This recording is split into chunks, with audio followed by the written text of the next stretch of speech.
Baakiyalakshmi upcoming எபிசோட்ல இங்க கோபியோட அட்டுழியத்த தாங்க முடியாம, இங்க பாக்கியாவே கோபிய வீட்ட விட்டு வெளிய தொரத்துனா எப்படி இருக்கும்னு நெனைக்கிறவங்க, மறக்காம இந்த வீடியோவுக்கு வந்து ஒரு லைக் பண்ணிருங்க. வாங்க இப்ப வீடியோக்குள்ள போயிடலாம். இங்க பாக்கியா வந்துட்டு நெனைக்கிறாங்க, இந்த கோபியோட தொல்ல தாங்க முடியலையே, கூடவே வந்துட்டு அத்தையும் வந்துட்டு இப்படி பண்ணிட்டு இருக்காங்க. ஒழுங்கா வந்துட்டு வாக்கிங் போற இடத்துல ஒரு நிம்மதி இருந்தது. இப்போ அங்கேயும் வந்துட்டு இந்த கோபி நம்மள டிஸ்டர்ப் பண்ணிட்டே இருக்காரு அப்படிங்கிற மாரி, இங்க பாக்கியா ரொம்பவே கோவத்தோட அந்த பார்க்லருந்து கிளம்பி போறாங்க. அங்கருந்து கிளம்பி வீட்டுக்கு போற வழியில தான் இங்க பாக்கியா யோசிச்சுட்டே போறாங்க. இது இப்படியே விடக்கூடாது. இப்படியே விட்டோம் அப்படின்னா, அத்தையும் அந்த கோபியும் சேர்ந்து திருப்பியும் வந்துட்டு நம்மள பழைய நிலைமைக்கு, பழைய வாழ்க்கைக்கே வந்துட்டு நம்மள போய் கொண்டு போய் சேர்த்துருவாங்க. இது இப்படியே விடக்கூடாது. இன்னைக்கே இதுக்கு ஒரு முடிவு கட்டணும் அப்படிங்கிற மாரி இங்க பாக்கியா யோசிச்சுட்டே வீட்டுக்கு போறாங்க. வீட்டுக்கு போன பாக்கியாக்கு அப்பதான் தோணுது, கோபிகிட்ட இத பத்தி பேசியே ஆகணும். இவரு இப்படியே வீட்ல இருந்தாரு அப்படின்னா, அத்தை தொல்ல தாங்க முடியாது. அவங்க சும்மா சும்மா வந்துட்டு நம்ம டார்ச்சர் பண்ணிட்டே இருப்பாங்க. அப்புறம் நம்மளால ரெஸ்டாரண்ட் விஷயத்துல ஒழுங்கா வந்துட்டு முக்கியத்துவமே குடுக்க முடியாது. இன்னைக்கே வந்துட்டு இந்த கோபிய ஒண்ணு வீட்ட விட்டு வெளிய போக சொல்லணும். இல்ல அப்படின்னா, எப்பதான் வீட்டுக்கு கிளம்புறீங்க அப்படிங்கிற மாரி கேட்டுற வேண்டியதுதான் அப்படிங்கிற மாரி ஒரு எண்ணத்தோட இங்க பாக்கியா வீட்ல வந்துட்டு சமையல் செஞ்சுட்டு இருக்காங்க. அப்பதான் வந்துட்டு அந்த பார்க்லேருந்து வாக்கிங்லாம் முடிச்சுட்டு இங்க கோபியும், ஈஸ்வரியும் வந்துட்டு வீட்டுக்குள்ள வராங்க. வீட்டுக்குள்ள வரும்போது இங்க ஈஸ்வரி வந்துட்டு கோபிகிட்ட பேசிட்டு வராங்க. "கோபி, இப்ப பரவாயில்லையா? பாக்கியா வந்து உன்கிட்ட நல்லா பேசுறாளா?" அப்படிங்கிற மாரி ஈஸ்வரி கேட்டுட்டே வராங்க. அப்பதான் என் கோபி வந்துட்டு, "இல்லம்மா, பாக்கியா வந்துட்டு இன்னும் என் மேல கோவமா தான் இருக்கா. நான் என்னதான் பேச போனாலும் பாக்கியா என் மேல எரிஞ்சு எரிஞ்சே விழுறா. எனக்கு வந்துட்டு நின்னு பேச கூட டைம் குடுக்க மாட்றா பாக்கியா. விடும்மா, எல்லாமே வந்துட்டு நான் முன்னாடி பண்ண தப்பு தானே. அதுதான் நீ இப்பதான் இப்படி பண்ணிட்டு இருக்கு. நான் ஆனா பாக்கியா கிட்ட சாரி கேட்டே ஆகணும்மா. நான் விடவே மாட்டேன்." அப்படிங்கிற மாரி இங்க கோபி ஈஸ்வரிட்ட சொல்லிட்டு இருக்காங்க. இத கேட்கும்போது ஈஸ்வரி மனசுல நெனைக்கிறாங்க, எப்படியோ ஒண்ணு பாக்கியாவும், கோபியும் ஒண்ணு சேர்ந்துட்டா மொத்தம் எனக்கு போதும். இவங்க 2 பேரும் எடுக்கிற முயற்சி வந்துட்டு எப்பயுமே வந்து நிலைத்து நிற்கணும். அந்த ராதிகா வந்துட்டு அந்த வாழ்க்கையில வந்துடவே கூடாது அப்படிங்கிற மாரி, இங்க ஈஸ்வரி வந்து நெனச்சுட்டே வராங்க. அதுக்கப்புறம் ஈஸ்வரி வந்துட்டு கோபிக்கு வந்துட்டு அட்வைஸ் பண்ணிட்டு இருக்காங்க. "விடு கோபி, பாக்கியா வந்துட்டு கோவக்காரி தான். இருந்தாலும் அவளுக்கும் வந்துட்டு உன் மேல பாசம்லாம் இருக்கும். அதெல்லாம் வந்துட்டு எப்பயும் அவ மறக்க மாட்டா." அப்படிங்கிற மாரி ஈஸ்வரி கோபிகிட்ட சொல்லவும், அது கோபி வந்துட்டு சிரிச்சுட்டே வந்துட்டு வந்துட்டுருக்காங்க. அதுக்கப்புறம் இவங்க 2 பேரும் வீட்டுக்குள்ள வந்துர்றாங்க. வீட்டுக்குள்ள வந்துட்டு இங்க ஈஸ்வரி வந்துட்டு பாக்கியா கிட்ட, "பாக்கியா கொஞ்சம் தண்ணி எடுத்துட்டு வா" அப்படின்னு மாரி கேட்குறாங்க. அதுக்கப்புறம் இங்க பாக்கியாவும் வந்துட்டு ஈஸ்வரிக்கு வந்து தண்ணி எடுத்துட்டு வந்து குடுக்குறாங்க. தண்ணி குடிச்சிட்ட பிறகு இங்க பாக்கியா கிட்ட ஈஸ்வரி சொல்றாங்க, "பாக்கியா, நான் கொஞ்சம் குளிக்க போறேன். எனக்கு கொஞ்சம் துணிய மட்டும் எடுத்து உள்ள போட்டுறியா பாத்ரூம்ல?" அப்படிங்கிற மாரி சொல்றாங்க. அதுக்கப்புறம் இங்க பாக்கியா வந்துட்டு, "சரி அத்த, நான் எடுத்து போட்டுறேன். நீங்க போய் குளிச்சுட்டு வந்துருங்க" அப்படின்ட்டு இங்க பாக்கியா ஈஸ்வரி துணிலாம் எடுத்து போட்டுறாங்க. அதுக்கப்புறம் இங்க ஈஸ்வரி குளிக்க போயிர்றாங்க. குளிக்க போயிட்ட பிறகு இங்க பாக்கியாக்கு அப்பதான் தோணுது, இந்த கோபிய வந்துட்டு இப்ப அத்தை வேற உள்ள போயிட்டாங்க. இப்பவே கூப்பிட்டு வச்சு பேசிருவோம். இதுதான் சரியான டைமா இருக்கும் அப்டி சொல்ட்டு, இங்க பாக்கியா கோபிய கூப்பிடுறாங்க. அப்பதான் வந்துட்டு இங்க கோபி பார்க்குறாரு. பாக்கியா கிச்சனுக்கு வாங்க கோபி அப்படிங்கிற மாரி கூப்பிடுறாங்க. அதுக்கப்புறம் இங்க கோபிய வந்துட்டு, என்ன அதிசயம் பாக்கியா வந்துட்டு நம்மள கூப்பிடுறாளே அப்படிங்கிற மாரி, இந்த கோபி ஒரு மாரி யோசனையோட அங்க கிச்சனுக்கு போறாங்க.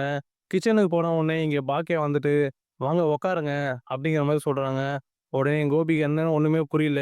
என்ன பாக்கியா நம்மள உட்காரலாம் சொல்றா அப்படிங்கிற மாரி யோசிச்சுட்டு, அங்க கிச்சன்ல இருக்க சேர்ல வந்துட்டு இங்க கோபி உட்காராரு. உட்காரும்போது தான் இங்க பாக்கியா வந்துட்டு கேட்கறாங்க, "சாப்பிட்டீங்களா?" அப்படிங்கிற மாரி.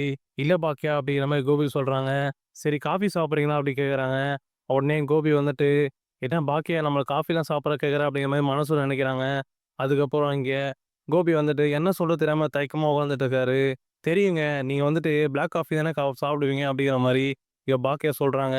அதுக்கப்புறம் என் கோபி வந்துட்டு, "பரவாயில்லையே பாக்கியா, நான் பிளாக் காஃபி தான் சாப்பிடுவேன்னு சொல்லிட்டு இன்ன வரைக்கும் ஞாபகம் வச்சிருக்கேன்." அப்படிங்கிற மாரி என் கோபி சொல்றாரு. அதுக்கப்புறம் தான் என் பாக்கியா வந்துட்டு, "தெரியுங்க நீங்க பிளாக் காஃபி தான் சாப்பிடுவீங்க அப்படின்ட்டு. நான் வேணா பிளாக் காஃபி போட்டு குடுக்குறேன். குடிக்கிறீங்களா?" அப்படிங்கிற மாரி இங்க பாக்கியா கோபிட்ட கேட்கறாங்க. அது கோபி வந்துட்டு, "சரி." அப்படிங்கிற மாரி ஒரு மாரி பதட்டமா சொல்றாரு. அதுக்கப்புறம் இங்க பாக்கியா வந்துட்டு கிச்சன் ரூம்ல இருந்துட்டு, இங்க கோபிய பார்த்த மாரி ஒரு சிரிப்பு சிரிச்சுக்கிட்டு இந்த பக்கம் பிளாக் காஃபி போட்டுருக்காங்க. பிளாக் காஃபிய போட்டு முடிச்சிட்ட பிறகு, இங்க பாக்கியா சிரிச்ச முகத்தோட எடுத்துட்டு வந்து இங்க கோபி கிட்ட பிளாக் காஃபிய குடுத்து குடிக்க சொல்றாங்க. அதுக்கப்புறம் கோபியும் வந்துட்டு அந்த பிளாக் காஃபி வாங்கி குடிச்சிட்டு இருக்காரு. குடிக்கும்போது தான் இங்க பாக்கியா வந்துட்டு கோபி பக்கத்துல ஒரு சேர் போட்டு உட்கார்றாங்க. சேர் போட்டு உட்காந்துட்டு, "இப்ப உங்களுக்கு உடம்பு எப்படி இருக்கு?" அப்படிங்கிற மாரி இங்க பாக்கியா கேட்கறாங்க. அது கோபிய வந்துட்டு, நல்லா இருக்கேன் பாக்கியா. இப்ப பரவால்ல. எவ்வளோ நல்லா இருக்கேன்." அப்படிங்கிற மாரி சொல்லிட்டு இருக்காரு. அதுக்கப்புறம் இங்க பாக்கியா இன்னொரு கேள்வி கேட்கறாங்க. "சரிங்க, அதெல்லாம் இருக்கட்டும். நீங்க எப்போ உங்க வீட்டுக்கு போறீங்க? இன்னும் எவ்வளோ நாள் தான் இங்கேயே இருக்க போறீங்க?" அப்படிங்கிற மாரி கேட்கறாங்க. அதுக்கப்புறம் இங்க பாக்கியா இன்னொரு கேள்வி கேட்கறாங்க.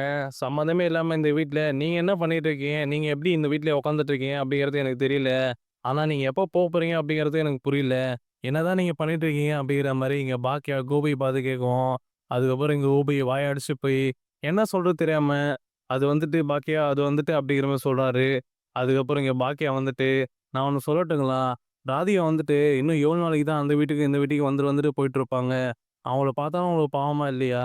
அவங்கள பார்த்தா உங்களுக்கு எப்படி இருக்கு? அந்த வீட்லயும் அவங்கள வச்சுப்பீங்க, இந்த வீட்டுக்கு வந்தா இங்கேயும் இருப்பீங்க. நான் தெரியாம தான் கேட்கிறேன். எங்களலாம் பார்த்தா உங்களுக்கு எப்படி தான் இருக்கு? உங்க அம்மா கூப்பிட்டாங்கன்னா உடனே கிளம்பி வந்துருவீங்களா? கிளம்பி வந்துட்டு இந்த வீட்லயே இருந்துருவீங்களா? எவ்வளோ நாள் இங்கேயே இருந்துருவீங்க நீங்க? ஏன் என்னலாம் வந்துட்டு அந்த அளவுக்கு பழி வாங்கிட்டு, இப்ப திருப்பி வந்துட்டு என்கிட்டயே வந்துட்டு இந்த அளவுக்கு பேசுறீங்க. நான் இப்ப தான் ஏதோ பிசினஸ் பண்ணிட்டு நிம்மதியா வந்து நல்லா இருக்கேன். அதுவும் வந்துட்டு உங்களுக்கு பிடிக்கலையா? இப்ப அதையும் கெடுக்கணும் அப்டின்ட்டு, இப்ப என்கிட்ட வந்துட்டு பேச ட்ரை பண்ணிட்டு இருக்கீங்க. உடனே கோபி வந்துட்டு, "அப்படியே இல்ல பாக்கியா" அப்படிங்கிற மாரி சொல்ல வரும் அந்த பக்கம். பாக்கியா வந்துட்டு, "கொஞ்சம் வாய மூடுங்க கோபி. எனக்கு எல்லாமே தெரியும். நீங்களும் உங்க அம்மாவும் என்ன பண்ணிட்டு இருக்கீங்க அப்படிங்கிறது. ஆனா நான் ஒண்ணே ஒண்ணு மட்டும் சொல்லிர்றேன். நீங்க 2 பேரும் நெனைக்கிறது என்கிட்ட கண்டிப்பா வந்துட்டு நிறைவேறாது. நான் எப்பயும் வந்துட்டு உங்ககிட்டலாம் பேசவும் மாட்டேன். உங்ககிட்ட பேச்சு வச்சுக்க மாட்டேன். அது மட்டும் நீங்க மனசுல வச்சுக்கோங்க. தயவுசெய்து நீங்களா வந்துட்டு இந்த வீட்ட விட்டு கிளம்ப பாருங்க. நான் இன்னும் உங்களுக்கு 1 வாரம் தான் டைம் குடுப்பேன். அந்த 1 வாரத்துக்குள்ள நீங்க போல அப்டின்னா, நானே உங்கள வீட்ட விட்டு வெளிய அனுப்புற மாரி ஆயிடும். அது வந்துட்டு பெரிய அசிங்கமாயிடும் உங்களுக்கு. நான் சொல்றது உங்களுக்கு புரிஞ்சிருக்கும்னு நெனைக்கிறேன் அப்டிங்கிற மாரி இங்க பாக்கியா கோபி கிட்ட சொல்லவும், இங்க கோபி ரொம்பவே பதறி போய் ஒரு மாரி பதட்டமா உட்கார்ந்துட்டு இருக்காரு. என்ன பாக்கியா நல்லா கூப்பிடுற மாரி கூப்ட்டு இந்த மாரி பேசிட்டு இருக்காளே அப்படிங்கிற மாரி கோபி யோசிச்சுட்டு இருக்காங்க. அதுக்கப்புறம் அங்க இருந்து பாக்கியா சொல்லிட்டு கிளம்பி போயிடுறாங்க. கிளம்பி போயிட்ட பிறகு கோபி வந்துட்டு ரொம்பவே அப்செட் ஆயிட்டு அங்கருந்து எந்திச்சு போய் சோபால உட்காராரு. சோபால உட்காந்துட்ட பிறகு தான் ஈஸ்வரி வந்துட்டு குளிச்சுட்டு வெளில வராங்க. குளிச்சுட்டு வெளில வந்த பிறகு கோபிய பார்த்து கேட்கறாங்க. "என்னடா கோபி சாப்பிட்டே இல்லையா? என்ன ஒரு மாதிரி உட்காந்துருக்குற?" அப்படிங்கிற மாரி கேட்கவும், அங்க கோபி வந்துட்டு, "இல்லம்மா ஒண்ணும் இல்ல. சும்மா தான் உட்காந்துட்டு இருக்கேன்." அப்படிங்கிற மாரி இங்க சமாளிக்கிறாரு. அதுக்கப்புறம் ஈஸ்வரி கேட்கறாங்க. "என்ன கோபி என்னாச்சு? பாக்கியா எதனா சொன்னாளா? ஒரு மாதிரி உட்காந்துட்டு இருக்கியே! என்னப்பா ஆச்சு கோபி?" அப்படிங்கிற மாரி இங்க ஈஸ்வரி வந்துட்டு கோபிட்ட கேட்கவும், இங்க கோபி வந்துட்டு திருப்பி வந்துட்டு, "இல்லம்மா அதெல்லாம் ஒண்ணும் இல்ல." அப்படிங்கிற மாரி பதட்டமா வந்து சொல்லிட்டு இருக்காரு. இங்க கோபிக்கு மண்டையில ஓடிட்டே இருக்கு. பாக்கியா பேசுனது எல்லாமே. "நீங்கலாம் வந்துட்டு கிளம்பி போறீங்களா? ஒரு வாரத்துல நானே அனுப்புற மாரி ஆயிடுமா?" அப்படிங்கிற வாய்ஸ் வந்துட்டு இங்க கோபி மண்டையில ஓடிட்டே இருக்கு. அதுக்கப்புறம் ஈஸ்வரி வந்துட்டு பார்த்து கண்டுபிடிச்சுறாங்க. "என்ன கோபி என்ட்ட எதனா மறைக்கிறியா? ஏன்டா என்னடா ஆச்சு சொல்றா? ஏன்டா முகத்த இப்படி வச்சு உட்காந்துட்டு இருக்க?" அப்படிங்கிற மாரி இங்க திருப்பி திருப்பி ஈஸ்வரி கோபிட்ட கேட்கவும், அதுக்கப்புறம் இங்க கோபி சொல்றாங்க, "இல்லம்மா நான் ஒண்ணு சொல்றேன் நீ தப்பா நெனச்சுக்காத. நான் வந்துட்டு இந்த வீட்ட விட்டு கிளம்புறேன்ம்மா. நான் போய் ராதிகா கூட இருக்கேன். எனக்கு ஏதோ ராதிகா விட்டு பிரிஞ்சு இருக்குது. மனசு ஒரு மாரி கஷ்டமா இருக்கு." அப்படிங்கிற மாரி கோபி சொல்லவும், இந்த பக்கம் ஈஸ்வரிக்கு ரொம்பவே ஷாக் ஆயிடுது. "கோபி என்னடா சொல்ற? என்னடா ஆச்சு? நல்லா தானே இருந்த காலையில இருந்து. பாக்கியா கிட்டவும் நல்லா தான் பேசியிருந்த. இப்ப என்ன புதுசா வந்துட்டு வீட்ட விட்டு வெளிய போறேன்னு சொல்லிட்டு இருக்க? என்னடா ஆச்சு உனக்கு?" அப்படிங்கிற மாரி கேட்கறாங்க. அது கோபி வந்துட்டு, "இல்லம்மா என்னால இதுக்கு மேல இந்த வீட்ல இருக்க முடியாது. நான் கிளம்பி அங்கவே போறேன்." அப்படிங்கிற மாரி இங்க திரும்ப திரும்பியும் கோபி சொல்லவும், இந்த பக்கம் ஈஸ்வரி வந்துட்டு, "இல்ல கோபி நீ இந்த வீட்ல தான் இருக்கணும்.